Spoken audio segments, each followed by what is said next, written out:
part 2 of our Castle Greyskull Dice Tower build.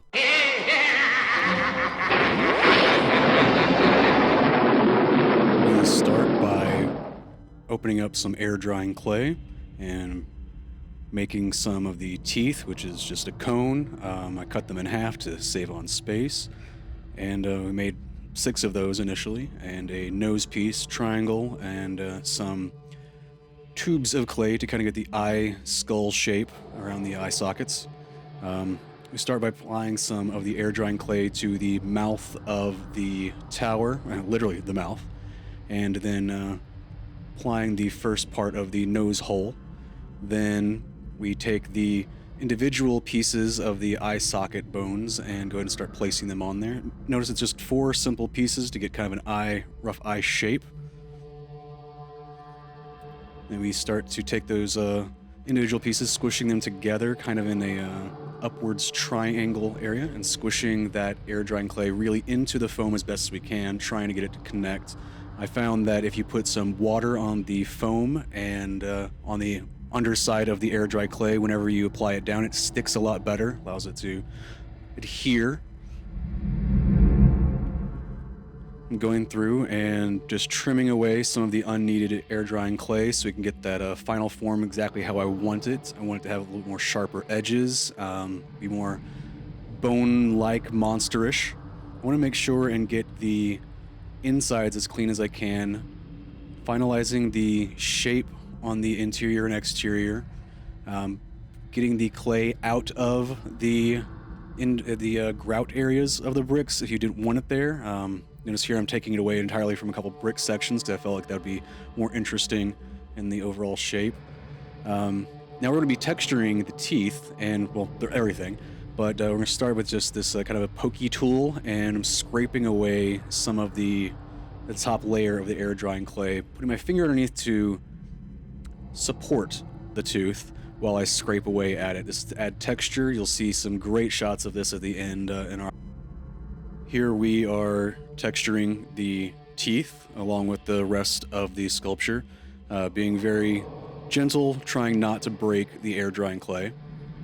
After some time for it to dry, we can go ahead and start finalizing the overall sculpt along with adding more detail elements in. Here I am making sure that the teeth are spaced and curved as I want them before I start to texture them, and then in the texturing process making sure to add lots of depth and little nooks and crannies for paint to hide and to adhere to.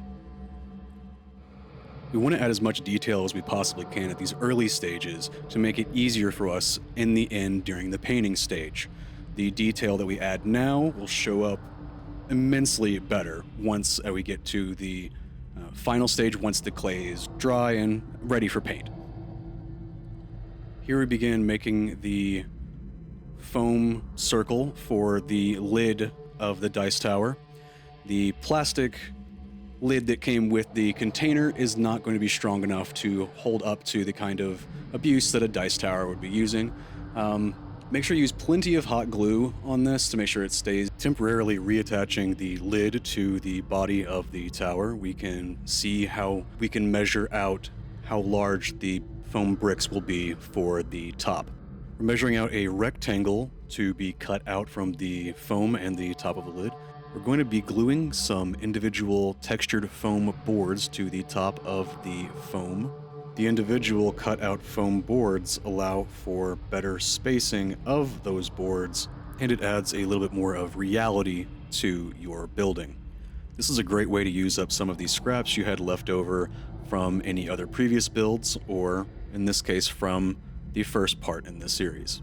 Cutting a thin strip of foam and texturing it to be added to the top of the tower, we bend it a little bit in place so we can go ahead and pre-form that. We apply a circle of glue and slowly, using pins, attach the foam to the main body of the lid. This is a slow process, but you need to be very particular with it because you want to make sure those circles are very closely aligned. The pins are really useful for allowing the glue to set while keeping the foam in place. We use this multiple places throughout this build. Using a template, we cut out some foam stones to go on the outside of the top, cutting away the corners to add a little bit more detail and interest. We begin to, using a hobby knife, I start to cut out the square for the dice hole along the top of the tower. Because the glue is not fully dried between the plastic and the foam, I use more of a sawing action in the foam to allow it to cut through, showing me points on the plastic underside where the rectangle will be.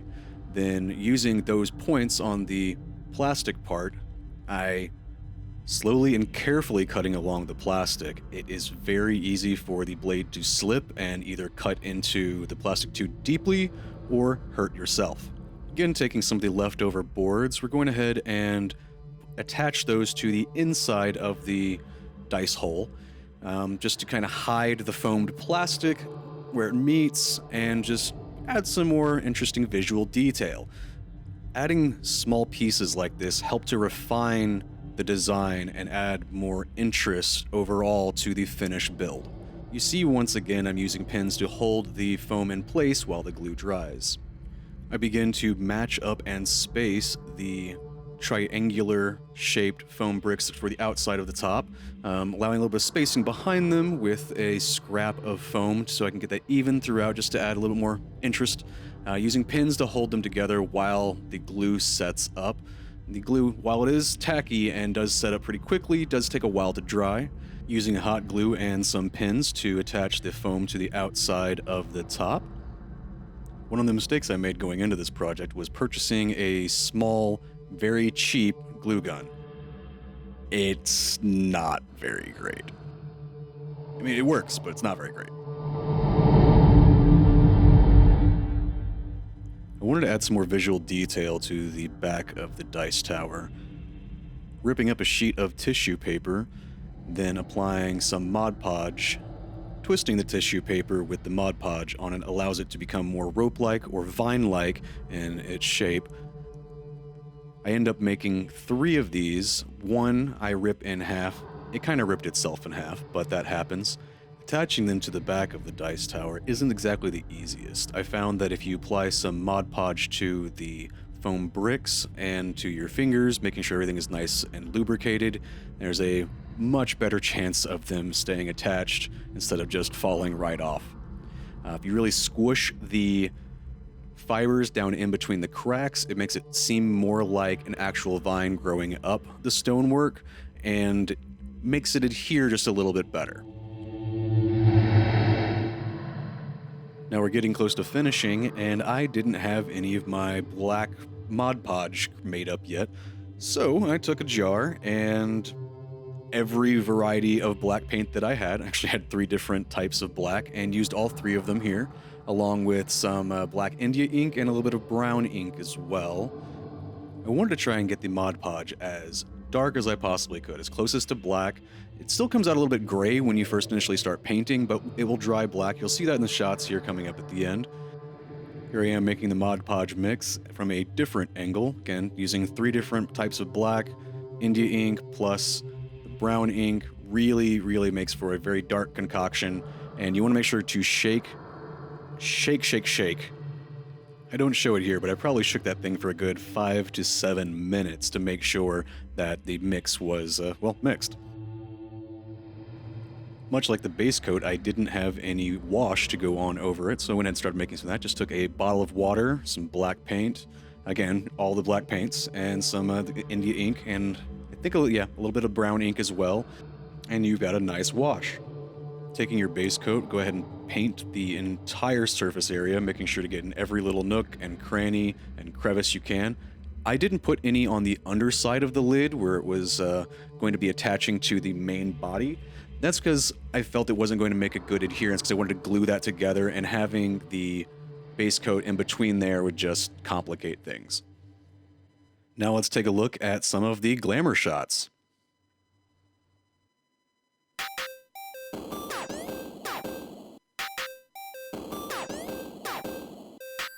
With the right kind of lighting, you really see the detail coming out from the textured surfaces. Between the carving into the air-dry clay, the using a tinfoil ball to texture the foam, even using the back of the handles to dent in the clay a little bit, to add a little bit more dimension.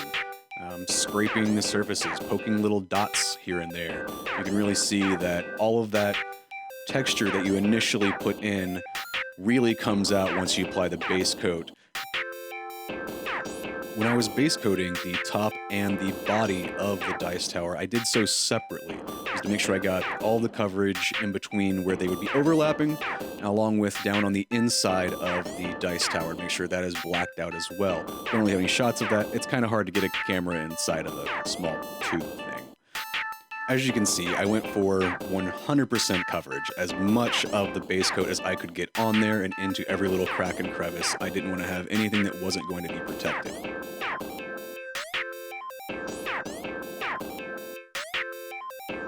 If you have any questions about the sculpting process or the construction of the dice tower, please leave it below. Love to hear your comments or your questions. If you want to reach out through Instagram, it's @craft.core. This has been, so far, really fun build. I can't wait to get to the painting portion of it coming up next. I have absolutely loved the way this has been turning out, and the painting is just going to be more fun.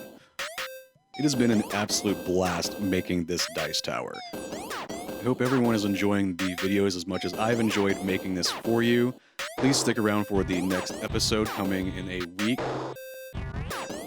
Big thank yous to my friends and family. Without you, this would not be possible. And thank you to all of the viewers out there.